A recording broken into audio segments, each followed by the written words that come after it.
અમદાવાદમાં ચંડોળા તળાવમાં demolition part 2 હાથ ધરવામાં આવ્યો છે। ચંડોળામાં ઊભા કરાયેલા દબાણો પર એક બાદ એક ફરી રહ્યું છે બુલડોઝર। સરકારી જમીન જેના પર બધા ગેરકાયદેસર દબાણો બનાવવામાં આવ્યા હતા તેને ધ્વસ્ત કરવાની કામગીરી અત્યારે હાથ ધરવામાં આવી છે। લગભગ 10,000 ગેરકાયદે મકાનો ધ્વસ્ત કરવાની કામગીરી કરાઈ રહી છે। દબાણ હટાવી 2.5 લાખ ચોરસ મીટર જગ્યા ખુલ્લી કરવામાં આવશે। ચુસ્ત સુરક્ષા વ્યવસ્થા સાથે હાથ ધરાઈ છે ડિમોલિશનની કામગીરી। કોર્પોરેશનના 7 ઝોનના એસ્ટેટ વિભાગની 25 જેટલી ટીમો કામે લાગી છે। ડિમોલિશન પાર્ટ 1 કરતાં વધુ તાકાત સાથે પાર્ટ 2ની કામગીરી કરવામાં આવી રહી છે। 3,000 જેટલા પોલીસકર્મી એસઆરપીના 25 ટુકડીઓ પણ મેદાને છે।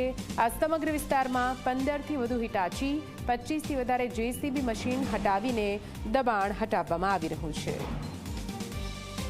વધુ માહિતી સાથે સંવાદદાતા અર્પણ લાઈવ જોડાઈ ગયા છે। સીધા અર્પણ પાસે જઈશું। અર્પણ, ધીમે ધીમે ચંડોળા તળાવ હવે ક્લીન થઈ રહ્યું છે। પહેલા પાર્ટ 1 અને હવે પાર્ટ 2 વધુ તાકાત સાથે આ પૂરું જે ગેરકાયદેસર દબાણો હતા તેને દૂર કરવાની કામગીરી આજ સવારથી હાથ ધરાય છે।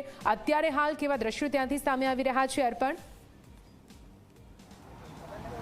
નિધિ, સવારે 7 વાગ્યાની આસપાસ જે કામગીરી શરૂ થઈ, હાલના તબક્કાની વાત કરીએ તો લગભગ 50% જેટલી કામગીરી જે દબાણો હટાવવાની તે પૂર્ણ થઈ ચૂકી છે।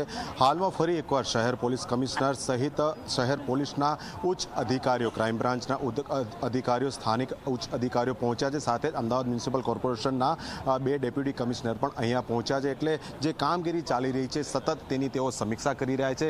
બીજી તરફ પાછળની તરફ જે દૂરના દ્રશ્યો છે તે આપ જોઈ શકો છો।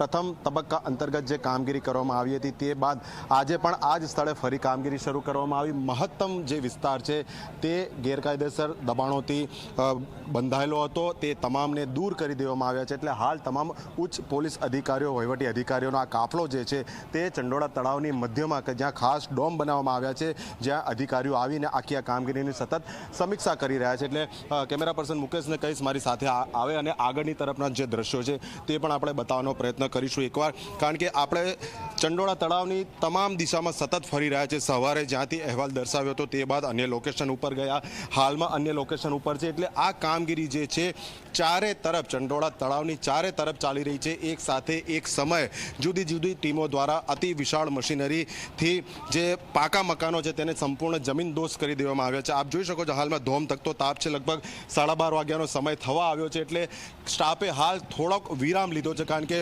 લંચ બ્રેક પણ થવાનો છે અને તે સાથે અન્ય વિરામ પણ જરૂરી છે। પણ કામગીરી એટલી મોટી છે, પરંતુ અમદાવાદ મ્યુનિસિપલ કોર્પોરેશને આપણા જે સહયોગી છે ગૌરવ સાથે વાતચીત કરતા દરમિયાન અધિકારીએ કહ્યું કે લગભગ 1.5 દિવસમાં તમામ કામગીરી પૂર્ણ થઈ જશે। નિધિ, અત્યાર સુધીની વાત કરીએ તો કોઈ પણ અનિચ્છનીય બનાવ નથી બન્યો, ક્યાંય કોઈ પણ પ્રકારનું ઘર્ષણ નથી થયું કે કોઈ પણ વ્યક્તિનો વિરોધ પણ સામે નથી આવ્યો। સંપૂર્ણ શાંતિપૂર્ણ માહોલમાં પોલીસના ચુસ્ત બંદોબસ્ત સાથે અને સતત ચોકસાઈભરી નજરો હેઠળ આ ડિમોલિશન કામગીરી જે છે તે ચાલી રહી છે। એટલે લગભગ 1 વાગ્યા સુધી આજની જે કામગીરી છે તે ચાલશે, તે બાદ વિરામ થશે અને જરૂરિયાત જણાશે તો બપોર બાદ પુનઃ ક્યાંક 2 કલાક સુધી આ કામગીરી કરવામાં આવશે અને બાકીની કામગીરી આવતીકાલ સવારથી પુનઃ શરૂ કરવામાં આવશે। એટલે મિશન ક્લીન ચંડોળા છે મક્કમ ગતિએ આગળ વધી રહ્યું છે અને ગણતરીના 1 થી 2 દિવસમાં આખું જે વસાહત ગેરકાયદેસર દબાણોથી તે સંપૂર્ણ ભૂતકાળ બની જશે, તેનામાં કોઈ શંકા નથી। નિધિ, બિલકુલથી જોડાયેલા રહેજો। આપણી સાથે ગૌરવ પણ જોડાયા છે। ગૌરવ, આપ જ્યાં ઉપસ્થિત છો ત્યાંથી કયા પ્રકારના દ્રશ્યો સામે આવી રહ્યા છે? કેમ કે 10,000 જેટલા ગેરકાયદેસર મકાનો અને બાંધકામો હતા જેને દૂર કરવા માટે આ વખતે મોટી ટીમને ઉતારી દેવામાં આવી છે। તમે જ્યાં ઉપસ્થિત છો ત્યાં કામ કેટલે પહોંચ્યું છે? કેવા દ્રશ્યો ગૌરવ?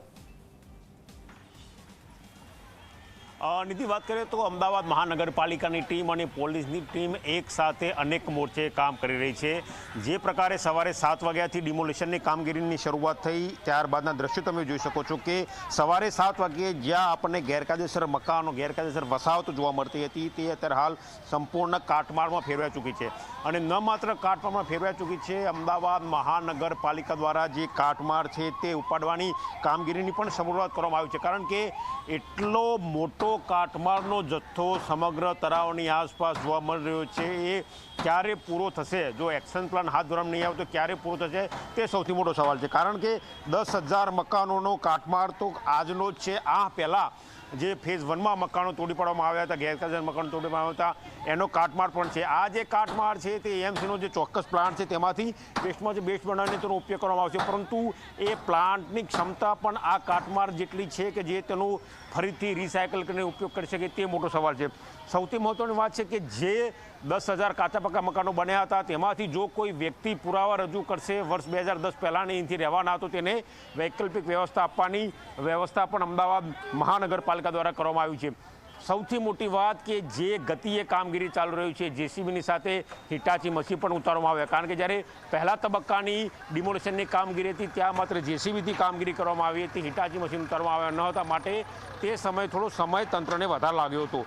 એનો અનુભવ લઈને આ વખતે તંત્રએ જેસીબીની સાથે હિટાચી મશીન પણ મેદાને ઉતાર્યા છે, જેના પગલે કામગીરી પૂર ઝડપે થઈ રહી છે.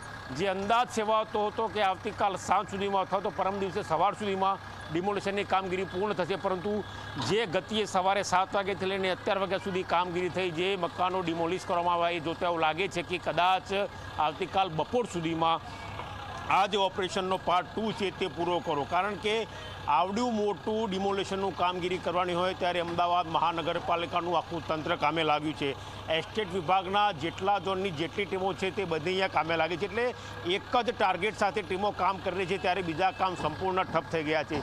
આટલી મોટી સંખ્યામાં પોલીસનો બંદોબસ્ત ગોઠવવો એ પણ એક ચેલેન્જિંગ હોય છે, એટલે આ જે લાઇઝનિંગ અત્યારે થયું છે જેના કારણે આ ડિમોલિશન શક્ય બન્યું છે, તો શક્ય એટલું વહેલું ડિમોલિશનની કામગીરી પૂર્ણ કરવાનો ટાર્ગેટ અમદાવાદ મહાનગરપાલિકા અને પોલીસ રાખી રહી છે. આ દ્રશ્યો તમે જોઈ શકો છો કે ડિમોલિશન થયું ત્યાંથી કાટમાળ ઉપાડવાની પણ શરૂઆત થઈ ચૂકી છે, એટલે કહી શકાય કે શક્ય એટલું ઝડપી કાટમાળ પણ ઉપાડી લેવામાં આવશે. અને પહેલી પ્રાયોરિટી અમદાવાદ મહાનગરપાલિકાની રહેશે કે ચંડોળા તળાવની ફરતે જ્યાં ડિમોલિશન થઈ ચૂકી છે ત્યાં રેલિંગ કરવી, કારણ કે જો એકવાર રેલિંગ થઈ જાય તો પછી ત્યાં ગેરકાયદેસર બાંધકામો થવાની શક્યતા લગભગ નહિવત થઈ જતી હોય છે, એટલે જે મકાનો ગેરકાયદેસર હતા તે તોડી પાડવામાં આવે છે ત્યાં ફરી દબાણ ન થાય તે માટે કાટમાળ દૂર કરવામાં આવે છે, અને જો કાટમાળ દૂર થાય તે પહેલાં જ જે રેલિંગ છે, જે નિયત કરેલો માપ છે ત્યાં રેલિંગ લગાવવામાં આવે, જેના કારણે ફરીવાર અહીંયા ગેરકાયદેસર બાંધકામ ના થાય તેવા આયોજન સાથે અમદાવાદ મહાનગરપાલિકાનું તંત્ર કામે લાગ્યું હોય તેવું દેખાઈ રહ્યું છે.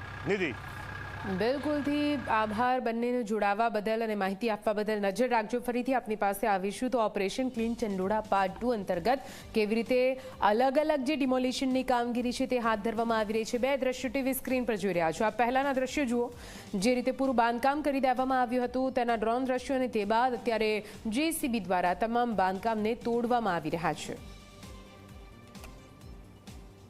અમદાવાદ શહેર પોલીસ કમિશનર આપણી સાથે જોડાયા છે, તેમની સાથે વાત કરીશું. મલિક સર, ચંડોળા તળાવ પાર્ટ 2 ને આજે આપણા વ્યવસ્થિત ડિમોલિશનની જે કાર્યવાહી છે એ ચાલી રહી છે ચંડોળા તળાવમાં. આપણા 3000થી ઉપર પોલીસ ફોર્સ છે, એએમસીની 50ની ટીમો છે એ તોડવા માટે જેસીબી અને હિટાચીની એક અલગ મશીન છે, બહુ ફાસ્ટ તોડી રહી છે, અને ઓલમોસ્ટ 80% તો એ ડિમોલિશન થઈ ચૂક્યા છે. વ્યવસ્થિત કામગીરી ચાલી રહી છે. સર, અહીંયા કોઈ પોલીસનું એક એકમ ઊભું થાય એવું કોઈ ગણતરી કે એવું કોઈ પ્લાનિંગ ખરું? દેખો, આ તલાવ જે છે સુપ્રીમ કોર્ટના હુકમ મુજબ તલાવ જ રાખવાનું છે, એમાં કોઈ એન્ક્રોચમેન્ટ પણ નહીં થાય, એમાં કોઈ પોલીસ માટે બીજી જગ્યાની નજીકમાં મળી શકે, આ સિક્યોરિટીના હિસાબથી અમુક એરિયા મળી શકે, બાકી તલાવ તો ક્લિયર જ રહે, અને એમાં જે ડેવલપમેન્ટ બાજુમાં થાય કે જે કોર્પોરેશન નક્કી કરે અને અમુક એરિયા અમને મળી જાય તો સિક્યોરિટી માટે સારો રહેશે. કેટલા દિવસ સુધી આ કાર્યવાહી ચાલવાની છે? એ જેટલા ફાસ્ટ ચાલી રહ્યો છે, મને લાગે આજે ને આવતીકાલે 2 દિવસમાં પૂરી થઈ જશે, કદાચ એકાદ દિવસ ઓર લાગે. આભાર સર. તો આ હતા અમદાવાદ શહેર પોલીસ કમિશનર મલિક સાહેબ, જેમનું કહેવું છે કે જે ગતિએ કામગીરી ચાલે છે એ જોતા 2 દિવસમાં આ કામગીરી પૂર્ણ થશે, અને નજીકમાં એવી કોઈ જગ્યા મળે કે જ્યાં પોલીસ પોતાનું એક નાનકડું એકમ યુનિટ સ્થાપી શકે, જેના પગલે ફરી અહીંયા કોઈ પ્રકારના દબાણો ના થાય અને સુરક્ષાની એક ચોક્કસ મજબૂત અહીંયા વ્યવસ્થા ઊભી થઈ શકે. કેમેરા પર્સન એસપી શર્મા સાથે ગૌરવ પટેલ, ઝી મીડિયા, અમદાવાદ. આગળ અન્ય મહત્વપૂર્ણ સમાચારો પણ જોઈશું.